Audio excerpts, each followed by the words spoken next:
We would receive another person today. Her name is Verena Cavalcante, and she is a Brazilian horror writer.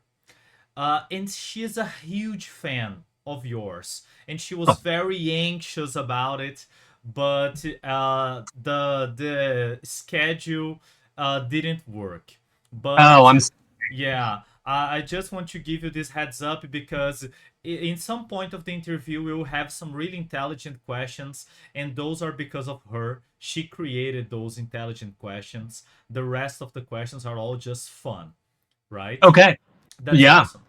Uh, she brings brains. yes, exactly. I am also a horror writer. I am a movie critic and a book critic, but I discovered myself as a writer recently, and horror is just this thing that I really, really love. And I discovered Grady Hendrix recently.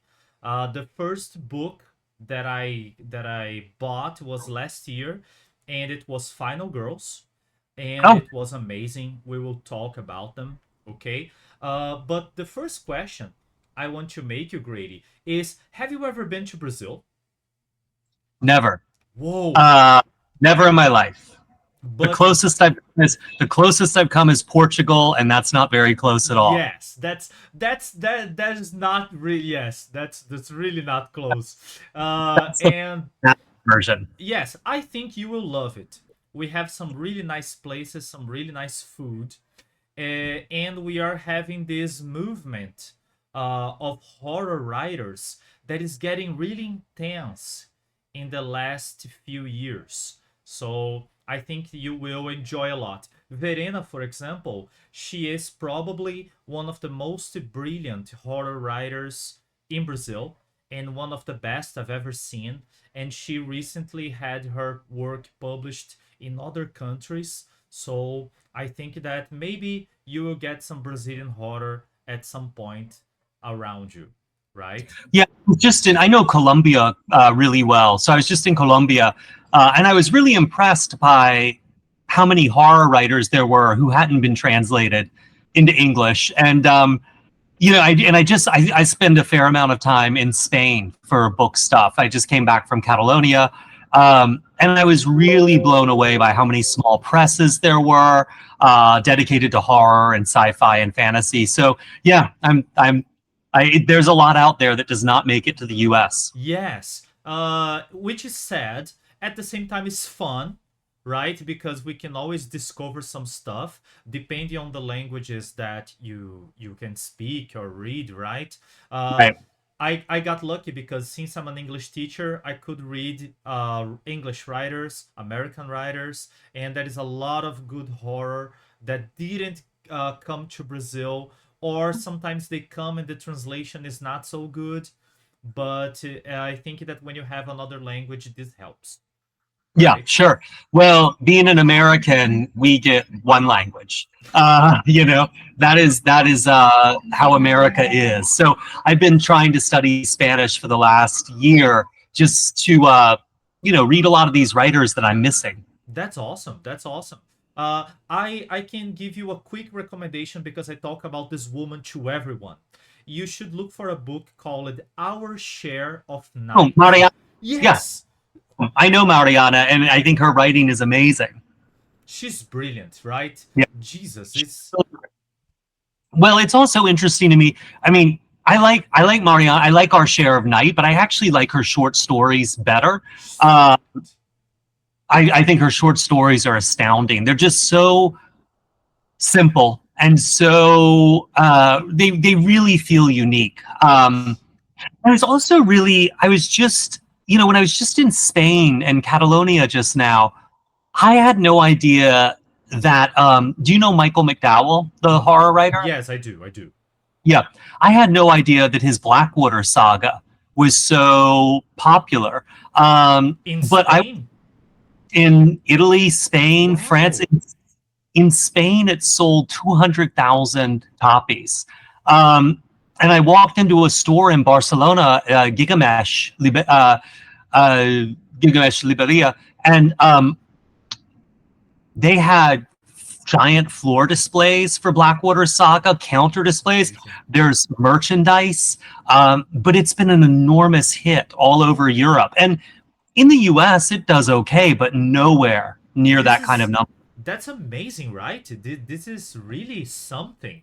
And Yeah, probably they had a really nice translator because to make that success, you probably need a text really well built, really organized, right? You can't translate uh, that. That's amazing. the publisher there is called Blackie Books, Hmm. and they have really good cover design. They apparently the translation is quite good. I was really shocked at how Yes, popular yes. this was. And But it I was also loved the name of the bookstore, Gilgamesh. That's a really nice no Gigamesh. Gigamesh. Oh, I okay, think it's okay, a play. It might be a play on Gilgamesh. okay, Um, okay. yeah, but I was also really surprised. There were so many writers there in this bookstore who, people like John Langan, who, he's a good writer and he sells well, but to have all of his books in stock, you won't find that in an American store. Um, and on top of that, the number of Colombia also, but the number of zines and very small press publications, like horror is very alive in Latin countries in a way Latin that it's not in the U.S. Yes. The only writer that comes to my mind that I had this sensation. I saw his work here in Brazil. I saw it in Colombia, and I saw it in the USA. Was Cormac McCarthy, and like the road was everywhere. Sure. When they made the movie No Country for Old Men, I saw the book everywhere too in three, four different languages, and his writing is really powerful. So maybe Right. Yeah, but that's he also though in the U.S. has the um, approval of sort of the high literature. yes, yes. So, I mean, Michael McDowell, No. I don't think he ever had a book published in hardcover. He was always a paperback writer. So to me, it's so astonishing that this kind of genre is embraced so much. Yes. And that is this whole movement of Latin horror that Mariana is one of the people who is at the forefront. It's amazing. Her short stories. There is always Monica Ojeda. I also recommend her. She's brilliant. She's has great short stories too. And Grady, this connects to my first official question. Let's pretend we weren't talking so far. So now Sure. it's the official interview. Let's try to be serious. Uh, Grady, why horror? From all the things you could write, you could make adventure. You're writing. When I was reading Final Girls, you could write. You could write action, like gunfire and stuff like that. And why horror? Well, I mean, the simple answer is that's what they pay me to write. Okay. Um, but the more complicated answer is no one pays you to write until you're writing what you do well. And when I started out, I was writing fantasy, I was writing all kinds of things, sci-fi, but what people responded to was horror. And so the more people responded to that, the more I leaned into it. And for me, horror has two things that really appeal to me. One is that I can't, I want to write about the world I see around me. I don't want to write about the future. I don't want to write about another planet or another, Middle Earth. I want to write about the world around me. And largely horror is concerned with this world. The other thing is, I think probably, although I've revised this a little over the last 2 years, but I think probably death is the most important thing. It's the one thing we all have in common. We will all die and we have no idea what happens next. And it also, it gives our life meaning. If you're immortal, then your choices have no meaning. You can be a bad guy for a few centuries. You can be a good guy for a few centuries. You can be a drug addict for a few centuries. You can, it doesn't matter. But having a limited amount of time gives your choices purpose. It gives your life purpose. And a lot of genres ignore death. And horror not only often starts with death, but it keeps the focus on death. And it doesn't always have to take death seriously. It has the ability to take it lightly or seriously, or, to do more than just death is sad. So that's sort of the more complicated answer. That's awesome. Two things come to mind immediately. We can see all the nuances and the depression in Anne Rice's vampires. They are Sure. not tormented because they don't see the sun. They're tormented because they're immortal, and Right. and immortality takes a toll. And the second thing that came to my mind was, I don't know if you there is a writer called Neil Gaiman, and Sure. he's really good, and he has a comic book called Sandman. Yes, of And course. at some point in Sandman, there is a guy who meets Morpheus, and he wants to be immortal. And this guy and Morpheus, they meet in each 100 years. They meet in the same location. Yeah. Yes. And the guy starts to get desperate, and at some point he wants to die. It's really funny because I think death is this really powerful. It's scary for some, but at the Yeah. same time, it's the final destination, right? Yeah. It's interesting. I tried to work on a project with two characters who were immortal, and it was so difficult because immortality is long. We get to the end of our life, and I can't remember now, or it takes me a great deal of effort now to remember being a teenager. I'm only 51. Yes. So you can only imagine if you're 300 or 400 years old, how meaningless your life. See, what is your memory? There's no one you have a relationship with. You are very alone. Yes. One thing that impacts me deeply is about voices of people that I've lost, because I don't know why it seems like the first thing that we forget. We forget how they sounded like. Sure. Faces, they stay for longer, but voices, they go away really fast. And this is another aspect now. Death is not only our end, but is at the same time we are in contact with that pretty constantly. And this is a really good answer. I didn't think about horror as a connection, so powerful connection with death. This is Well, and also, people talk about apocalypse, right? The end of the world. But I feel like people act as if this is something that will happen in the future. This is something that is an ongoing event for all of us. I mean, my mother is 90 now, and the hardest thing for her has been losing her friends. She has one left, and this will be the last part of her world.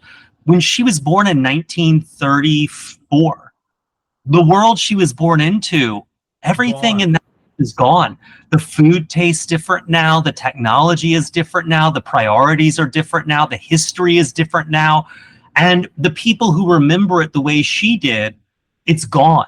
I mean, in some ways, all of us are, Superman. We're all on a slowly exploding planet, and we will be shot into space, and no one will remember anything about where we're from. Yes, dust to dust, right? And is much more complex than simply dying, right? Yeah. This is Well, this is really interesting. No, yeah. Sorry. I was going to say, but this is something indigenous people wrestle with all the time.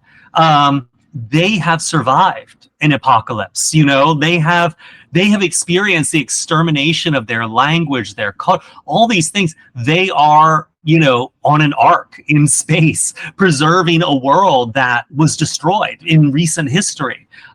So I feel like although people act like the end of the world is some kind of strange concept, we all you have a relationship with it. Yes, this connects perfectly to our next question, which is a really smart question. So you know it's by Verena.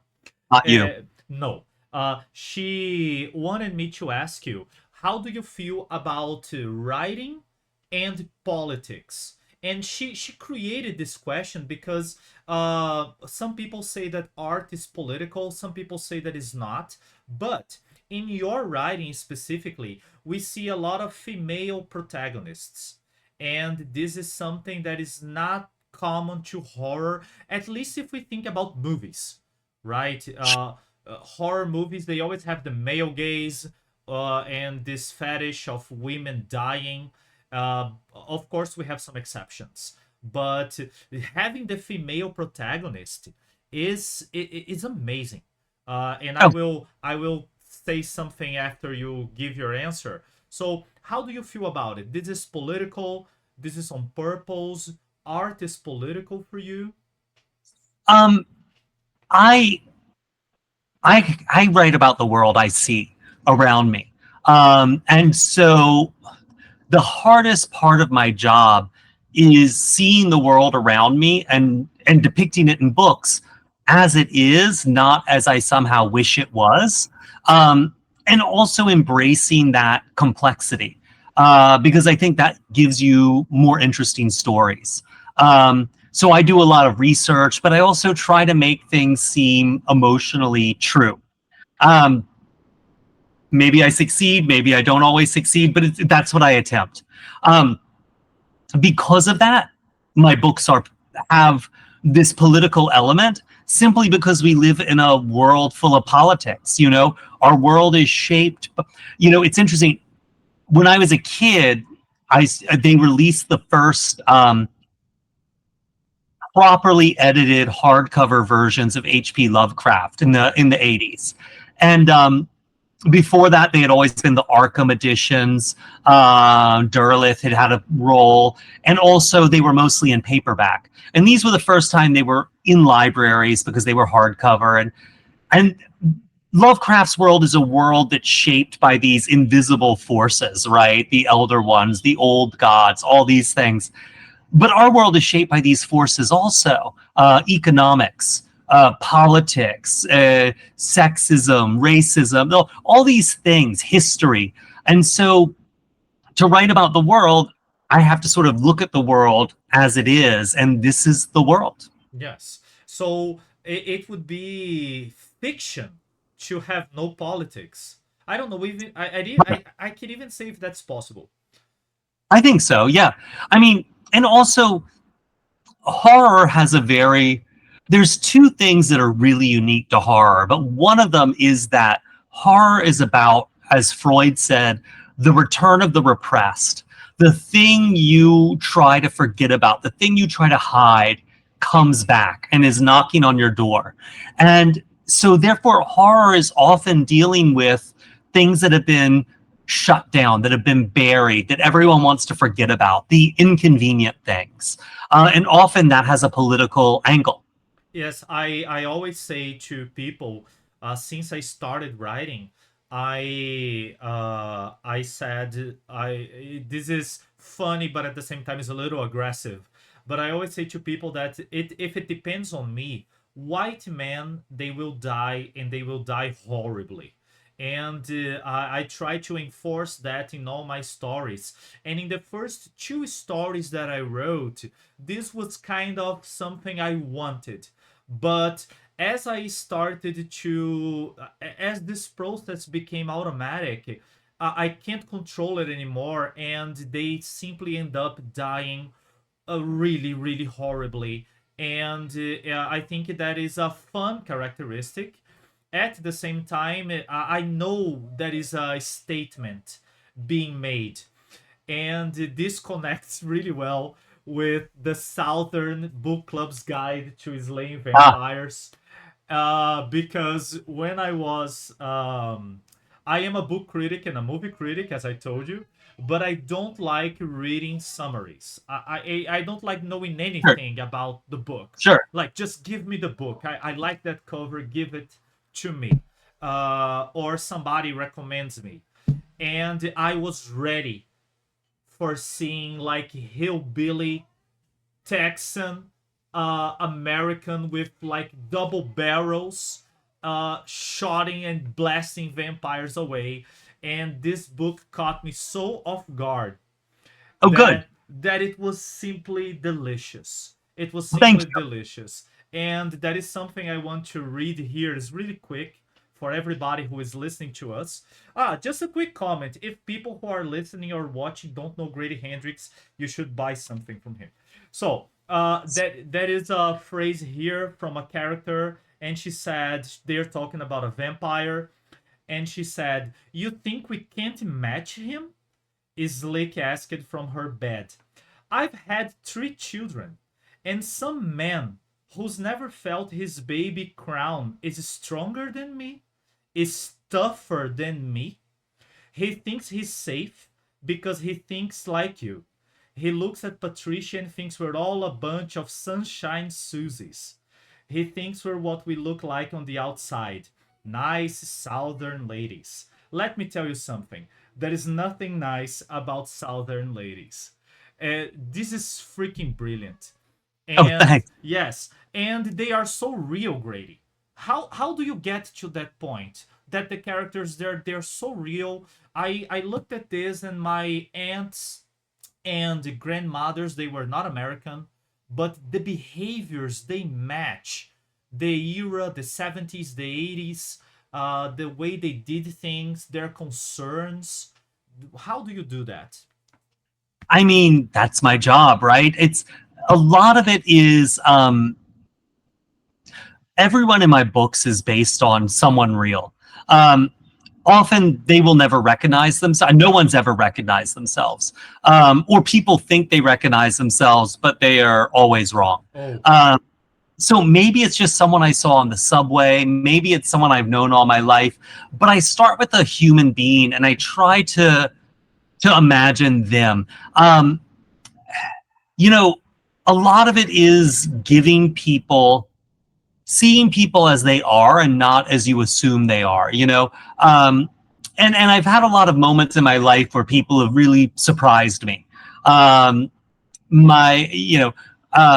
So it's really about following that through and sort of giving them the not the benefit of the doubt, but giving them the space to sort of be a full person.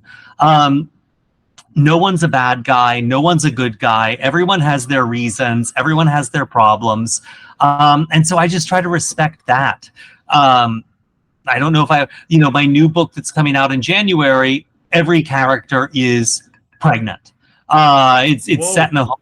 Yeah, it's set in a home for unwed mothers in 1970. And so that was really, really hard. I mean, I've got, about 12 women who've had kids who have sort of been my advisors on this. I've interviewed them multiple times. A lot of OBs and laborists and labor and delivery nurses. So I've been trying to, but it's hard because you want to make sure that the people feel real. The really hard thing with it is that it's set in 1970. And originally the book was in first person and present tense. It was too hard. It didn't work. There were a couple of drafts that way. And I think for a modern day reader, they wouldn't have had any sympathy for someone in 1970. The amount of sex education you would have, the sort of internalized sexism a lot of characters would have, the internalized racism a lot of characters would have. These things were all sort of matter of course. And if you're in first person, you can't really question them. So making it past tense and third person gave me some distance, so that readers knew that I didn't think women were not as smart as men, but that was the attitude of the time, and so that was a place where you just have to be very careful when you depict people, even realistically, how the reader's going to react to them. No, but that connects really well. The second thing that I told you that I was going to read is from the Final Girl support group. This is a baby that I had. This was my first experience reading Grady Hendrix, a good, really good writer. And when I read it, I couldn't stop, and my wife almost divorced me because I was like 3 days holding this thing. And my daughter, she was 5, and she can speak Final Girl support group in English. It's really funny. So there is a moment that a character said, Russell, there's a character who makes a question, how do you know he's not lying to you? And the answer is, Russell lets out a frustrated sigh, probably wishing we were men, because then he could communicate with us like adults. And he strides to the window, pausing dramatically by my blackout curtains, striking a pose known as the counselor addressing the jury. So Right. this level of sass, this is, this level of dialogue is really interesting, because when you read this, you know that obviously the protagonist is a woman, and obviously she faced tons of sexism and isms of different Sure. kinds in her life, and probably her mother and all the other women she met. But the fact that you could reach this level as a man, as a white man, is amazing. Oh, Because I really hope that some men read this and they felt a little offended, like, oh my god, maybe I was condescending sometimes, So I really like the combination of horror, but at the same time there is a small critique, like this is intentional too. You told me right. you write about reality, but the critique is amazing. Well, but that's also Lynette's point of view, the main character's point of view. This is how she thinks. So it's funny. I've wanted, there's different stories I've wanted to write from points of view of people. I love history. It's something I really feel passionately about. But I sometimes get really worried about writing stories set in the past, because the character's voice is also set in the past, and so that is Lynette's voice. But if Lynette was talking in 1880, it would be a Nossa, pretty different voice. Yeah, totally. Yes. And this is amazing. And I would like to connect this with the next question. Uh, do you, when you wrote, you told me about horror and about death, but what scares you? Is death something that scares you? And at the same time, do you write about what scares you? This is also from Verena. yeah. I mean, when writing about things, I have to be scared of them. So I have to find a way to make them scary to me. So yes, but also it's for the books. In real life, I'm scared of, the typical things, the dark, things like the strange noises in your house. But for the books, I have to sort of change what I'm scared of and find out a way to be scared of things that are new to me. So that's always a challenge, and I don't always make it. I mean, I've got a short story that I really like, but I can't publish it yet because it doesn't. I haven't convinced myself that the creature in it is scary enough, Hmm? and I need to figure out a way to do that.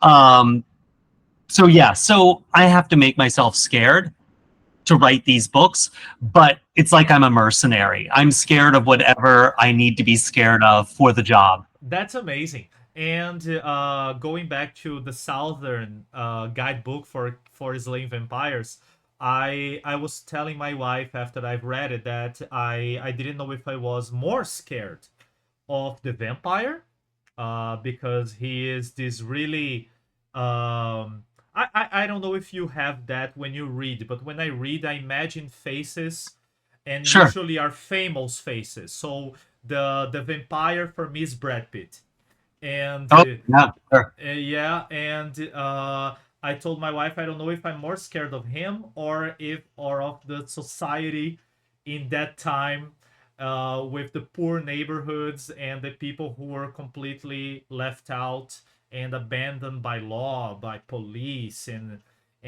because this is another layer that is really interesting in the book. Yeah. And Grady, the how your stories are born, because as a writer, I tell people that I have the worst process.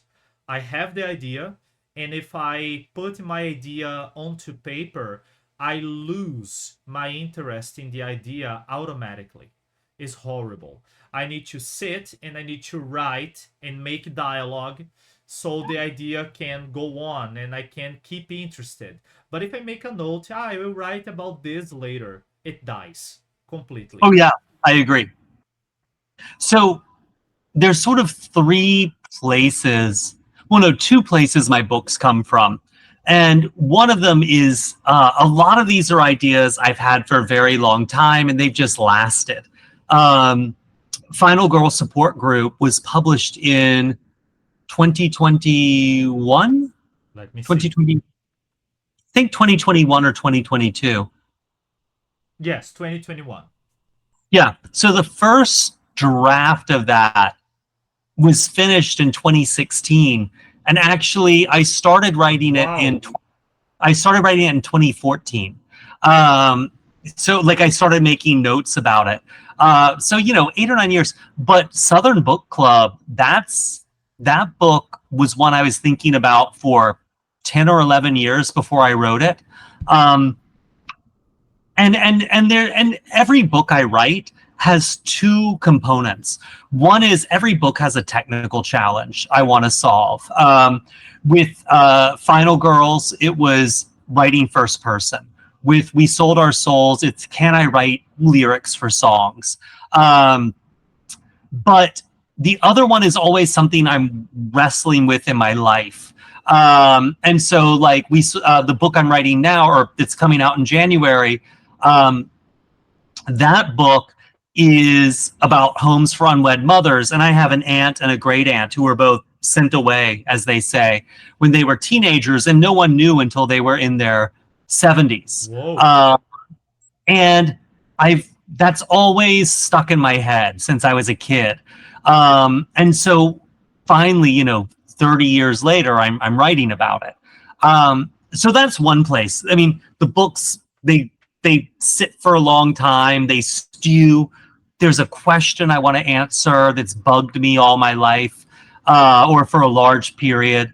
And then the other place is I talk myself into it. My best friend's Exorcism and We Sold Our Souls are both books that they were titles before they were books. And my best friend's Exorcism was a title before it was a book, and Final Girl Support Group was a title before it was a book. But these are stories that I pitch my publisher, and he says, "Oh, I'm interested in that," and then I have to come up with a story that fits the title or the description I gave him. And, So, and to people who are not writers who are listening to us, finding the title is so challenging. so important, though, really important. Yes, and when you I think, tell me that you found the title first, that makes all sense because it's so good that you can't let go. but the good thing for me is that everything in those books is in the title, and so writing the book became cutting away everything that was not in the title. And now, but you had to pursue it to a logical end, which was hard. And I think you will know this. You always have a preconceived notion of a story or a book. You have a cool scene you want to write, or a place you want it to go, or an idea of what it's going to be about. And what I find is I have to write the book over and over and over again, taking out all these preconceived notions I have until it's just the main character and me. Everything extra has to go. Yes, and sometimes I tell this to people. Sometimes you have this really nice sentence. It can be something from another book, from a movie, something that you heard, and you really want to put that in the story, but it doesn't work like that. No. Sometimes people don't talk like that, and that's why when I'm writing, especially short stories, I like to read them aloud. So I read them aloud, and people say, okay, but it's the same thing of reading in silence. And I said, no, because when you read it aloud, you Yeah. see if that, like, I remember that I put a sentence in a story that it was like, it was like, okay, so get my gun and let's make some justice. It was something like that. And when I read it out loud and I said, Jesus, that is so, I'm cringing right now so much. This is so horrible. And I removed it. So reading aloud made the difference. Do you think like that? Do you think if they will say that? You told me that in the end is you and the main protagonist, right? So you think that, or sometimes no, I will put this phrase here, or this location, or this action because it's necessary for the story. Right. I mean, that's ultimately, you have to give it up for the character. Like you're saying, you have to read it out loud. You have to hear how it sounds. And the other thing is, and this is something I learned from comic books, um, you have to let your main character have the space to react to things and to think about them. One of the most iconic, I notice you have a copy of Watchmen Yes, I behind do. you. Yeah, one of the most iconic moments of Watchmen is a panel of Rorschach's face, and he's saying "herm." He's just reacting to something, and this Yes. reaction. I mean, how much of BPRD are characters saying, "What is going on with these giant monsters destroying everything?" But you are invested in the character. You want to know what they think about this. And that's part of what I think is the genius of Sandman, is that we don't know Dream. And so, but we see him thinking about things and not taking action, so that when he takes action, it's so meaningful. And his actions are always not quite what we think. Exactly. Well, actually, they're not what we want them to be. Exactly. So I find that giving the character, one of the things I had to do in Southern Book Club is take out so many subplots, because readers wanted to be with Patricia, with the main character. They wanted to be with her reactions to things. They wanted to be with her thinking about things. They wanted to be with her. And that's always been hard for me. Lynette in Final Girls, she's fun to write. She has a very aggressive personality. She's fun to write, but someone like Patricia, who is quote unquote normal, it's harder. You know, Yes. it's more difficult to find the fun with her. Yes, it's totally complex. I told recently to some friends that I studied in the USA because of a teaching English for speakers of other languages course. And we were in Arizona. And there was a moment that people wanted to go to the movies, and it was really late. And I was in this group with 5 people, 5 Americans, and I said, "Guys, you're not worried about going to the movies?" It was 2 girls and 3 boys. Everybody was 20 something, and they said no, and they lifted their t-shirts, and everybody had a gun. And I was like, "Oh, okay, that's awesome. So let's go to the movies." And I felt that about Lynette. I said, "Okay, this girl this is a person I would feel safe with." Right. And you did that. We can see that in many moments when she cut her own hair out. Well, she is brilliant, and that would be a really nice action movie. But she's failed. I mean, Exactly. the part of Lynette that is me is I am very scared of zombies. Actually, zombies are the one thing that really I terrifies love me. them. I mean, I love zombie movies, but like they are the one thing, they are my one fear. Yes. And so if you're scared of zombies or think about zombies, you think about your escape plan all the time. I cannot be comfortable anywhere unless I know what my escape plan is, and or how to zombie proof my house. Nice. And so you always think you're going to be prepared. You always think you're going to have all these systems, all these protections. And then I realized in real life, I would fail. All the systems I thought would protect me would just fail me. And so all of Lynette's systems she has fail. It was really important to me that every time she pulls a gun, she makes things worse. Every time she fights, she gets beaten. It was really important to me to show that she spent all this time protecting herself and none of it worked. Yes, her OCD is not working in her favor, right? No, It's amazing.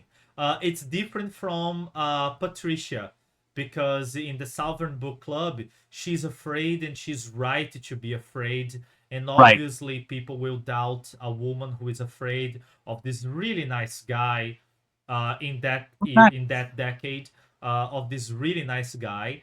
And to wrap up this specific part of our interview, recently I was invited by a school to talk about writing horror in my region, because I live in the northernmost, northeasternmost region of the country, and my region is really known for writing stories about cowboys and cowboy-like stories, and the difficulty of the land and the difficulty of life, and hard men with hard lives.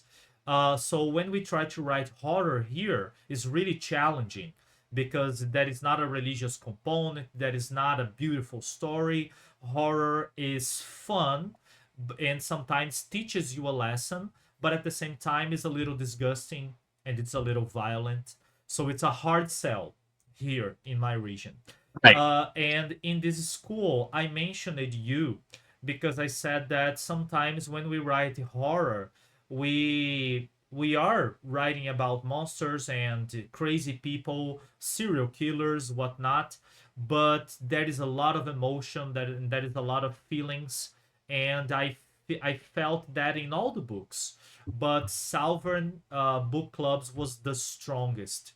Oh, Uh, thank and the heart, Patricia's heart is, since my daughter came, that's my, I want to have Patricia's attention with her kids and her concern and her actions, and the instinct for protection. That is exactly what I try to feel, and that's my absolute goal. And this makes horror easier for people to understand. So that's brilliant. I find that brilliant in your writing, Oh, because thank you. people can connect to that. It's like reading my best friend's exorcism, because when you think about my best friend's exorcism, everybody had this friend or has this friend We all that, did. exactly, that fuck, I can fight whatever, I can't fight the world for this person. And so I think that mother's love and friendship, I think that your books, besides horror, they're really really human, and this is amazing, and connects to a question Verena wanted me to ask you. I couldn't read How to Sell a Haunted House yet, but she said that she read it, and she said it was very emotional, and probably the most emotional book from all the ones she read from you. And she wanted me to ask you if this was intentional. And I want to connect uh, with this brilliance of creating these really human relationships and actions in your books. Yeah, I mean, my intention is always to write the most emotional book. But with How to Sell a Haunted House, my challenge to myself was to write about a family. Many years ago, one of my sisters-in-law said, "How come every character in books is an only child?" And she's right. And the reason is families are hard. They're complicated. It's difficult to get them right. And as a writer, you're a bit lazy. You don't want to have to do all this extra work. But I wanted to write about a family in this book, and even though it's only two kids, I really had to do a lot of work. Like, I had to write the history of this family from the moment the parents met all the way through the moment the book begins. I mean, it was a huge, and none of it is really in the book, but it was a huge document that was, I think it was about 30,000 words, Whoa. 15 to 30,000 words, about year by year, the history of this family, because a family is all backstory, right? The first time you have dinner with your wife's family or your partner's family, you leave and you say, "Oh, that was nice." And your partner says, "Are you kidding? Did you see, did you hear how my father was addressing you?" Like, they know all these things. A family is 100%, 99% backstory. So I had to have that backstory. And also, I was writing about a family because it was during the pandemic when I wrote that book, and I wanted to be around my family. So I made up an imaginary family I could spend time with. So Oh my that God. made me some of it. That's amazing. I totally forgot about something. We talked about characters, and you told me some people they think they are someone in your book, but they're wrong. But what is this thing that I saw somebody mentioning about killing your wife? Oh, Can you explain? so when I started writing my books, my wife said, "You have to promise to kill me in every single book." That's brilliant. Yeah, so every dedication is a different version of her Oh dying. my God. And it's funny. I read other people's books, and I've been married for a very long time. And I read other people's books, and they dedicate the book to this person or that person, and I'm like, there's really just my wife. Like, she's the person who, when I was a complete loser with no prospects, she looked at me and was like, "I want to be with that." And so I couldn't have done anything without her. So, I have to dedicate every book to her, and it's a convenient way to murder her in That's every book. amazing. That's really amazing. Like, kill me in every book. Sure, honey. Like, this is No problem. that's amazing. And Grady, tell me something. We talked about Watchmen, and recently I had this invitation. I felt very good about it.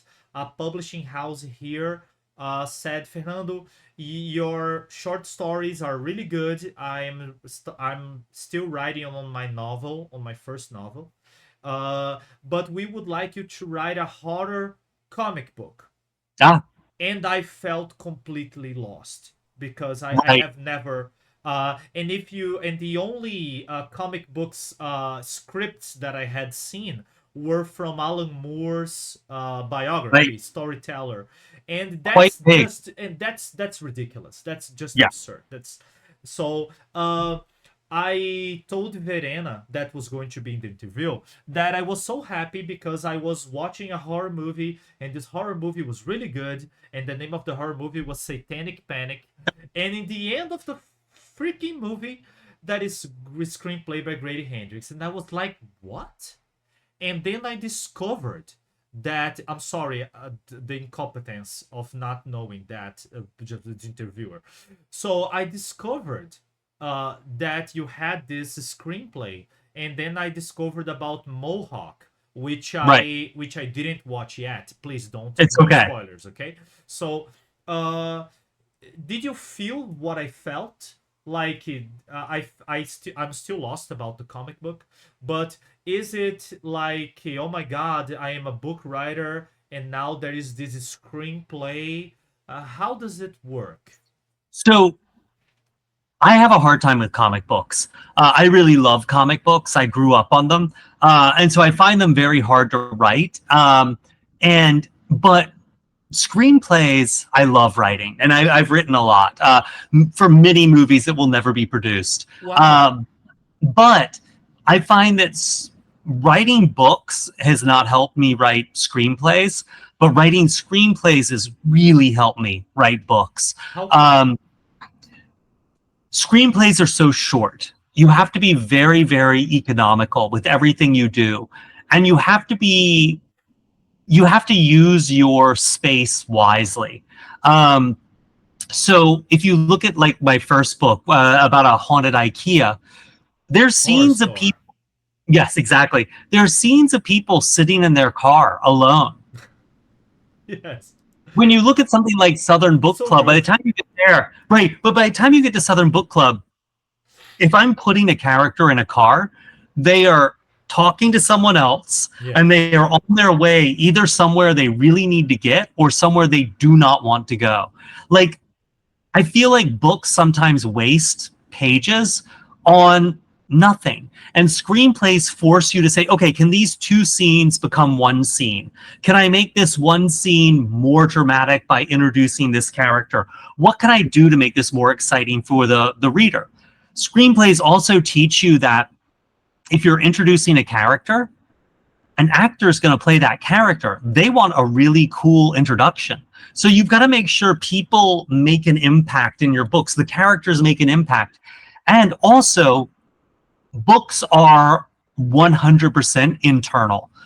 Even if things are happening, you're seeing them through a character's point of view. You are always inside the character looking out. You get their flashbacks, their thoughts, their opinions. But a screenplay is 100% external. The two things you can never show in a screenplay: someone changing their mind or someone making a decision. You can show what they do, but you can't show the thinking.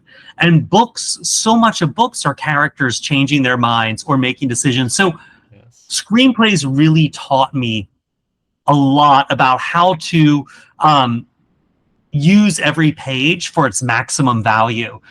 They also taught me to come up with a log line, like one sentence that describes your story. And log lines to me are so important with books because books are long, and at some point you get lost. Yes. And the log line is like a compass that keeps you oriented. Okay, My Best Friend's Exorcism. This is a book about two friends whose friendship is strong enough to beat the devil. Okay, everything else, cut it out. That is the focus. So yeah, I love writing screenplays, and it's made me such a better book writer. This is amazing. And just a quick comment about My Best Friend's Exorcism. It's so brilliant that I told that to people, that there is a moment in this book, and people don't. People start to laugh when I say that. And I said, "Oh, this book is amazing," but there is a moment that this really buffy guy shows up, and Sure. he is this super preacher. And in my mind, I had Dolph Lundgren. Oh, yeah, that'd be great. Yeah. And he's this cool dude, but no Russian accent, and he is all about Jesus. And I remember that when this guy appeared, Grady, I felt disappointed. I felt this guy is going to exorcise the girl. I can't believe it. How come this guy, not the friend, how come this guy is going to exercise the girl, and then everybody gets surprised? So I really like this idea. It's exactly the same thing about Sovereign. They're a book club, and Right. nobody outside the book club is going to help. It's the book club, right? Is the Final Girl support group. It's the Final Girl support group who is going Right. to do the right. So this is really amazing. And we are coming to the end of our talk, but Jesus, I had so much. Well, let's focus. Short Yes, answers. let's screenwrite this thing. Talking about extra material, I was in love with all the extra things that I saw in Final Girl support group. They were beautiful.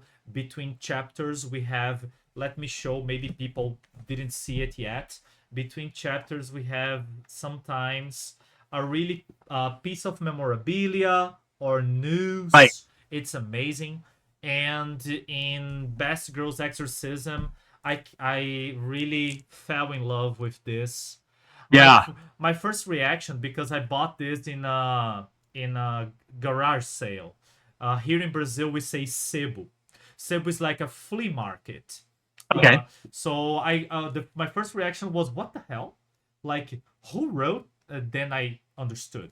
So do you, like, this is something that comes after your book is done and you say, oh, let me add that, or Some you already have that in you? Sometimes in the middle, sometimes from the beginning. I hate blank pages in books. Oh my god. I just think it's a waste of my money. Why am I paying for blank pages? So Yes. I want to fill it with as many details as possible because it's more fun. I Totally. mean, books ultimately should be fun. And if you're going to own one and have it take up space in your house, it should be fun. Yes. And I have to say you did a really good job. Oh, Uh, thanks. my best friend's exorcism, their handwriting, that's beautiful. And the Well, that's messages and the yearbook, right? Yeah, well, that's also Tim O'Donnell, who was the art director for that book. He got every one of those inscriptions is written by a different teenager who went to school with his kids because he wanted to make sure it was authentic. That's amazing. And the last book I wanted to talk to you about is Paperbacks from Hell. I had a Ah, 2 hour conversation with Will Erickson. He yeah, is the nicest guy ever. And it's funny because horror fans and metal fans, and I am both, people say that we are tough or we are mean, but we are so nice. And yeah, Will is one of those people. And he said, he talked about working with you and how fun it was. But I want to ask you the same thing I asked him. How hard was it to get to that list? And for people who are listening to us that they don't know, you can have Grady Hendrix newsletter with more and more and more recommendations of yes. paperbacks. So how hard was it to, no, let's put just these books. Well, it was hard, but it was also Will and I only had 10 months to write that book. And I had to do a lot of reading. Will's more familiar with these books than I am. And really a big part of the reason Will was so great is he and I were able to talk for probably about 6 weeks. Uh, is there a story here? Like, what happens next? Is there a beginning? Is there a middle? Is there an end? How is this boom shape itself? And that was so essential. Largely the books, I mean, I think Will had read a lot already, and I think I read 300 and something books in Wow. that period. Yeah, to sort of write the book. And so what got into the book was largely what Will and I knew. Since that book came out, there are so many books we would want to include that we've read. It's like, I mean, I'm just trying to think. I mean, I wish I'd been able to write more about YA horror because I just had not read enough of it, and Will had not read enough of it to include it. We had not read enough splatter. Will had read more splatterpunk than me, but I Yeah. hadn't read enough to really go deep on splatterpunk. I would have included more about vampires because that's almost its own genre, and I Yes. definitely would have included more about dolls. There's so many haunted doll books. So one thing I really wanted to do was write a sequel, Paperbacks from Hell 2, Think of the Children, which is all about teen horror fiction, but my publisher was not interested. That's Uh, amazing. yeah, but so the book is shaped by what we read. But Will was a really good guide to make sure that we covered the major things. That's Uh, awesome. yeah, The first one that came to Brazil that was translated, including the translator was Verena. She is a translator, and I am also a translator. Oh, okay. And it was The Nest by Oh, Gregory sure. Douglas, which is Eli Cantor. Yeah. So she worked with the translation, and I worked with the publishing house to talk about the book in social media and have people interested about it. And it's a really nice paperback, really gory Oh, paperback, right? it's killer roaches. I love killer animal books. Yes. And Grady, I'm so happy for this time you made available for this conversation. Me too. Thank you so much. You are an awesome writer, and now I know you are also a really, really awesome person. It is And an I obviously everything is an act. And I would just have one last question. Uh, if people asked what you are reading or what you read that you would recommend, it doesn't need to be horror, okay? sure. Who would you recommend?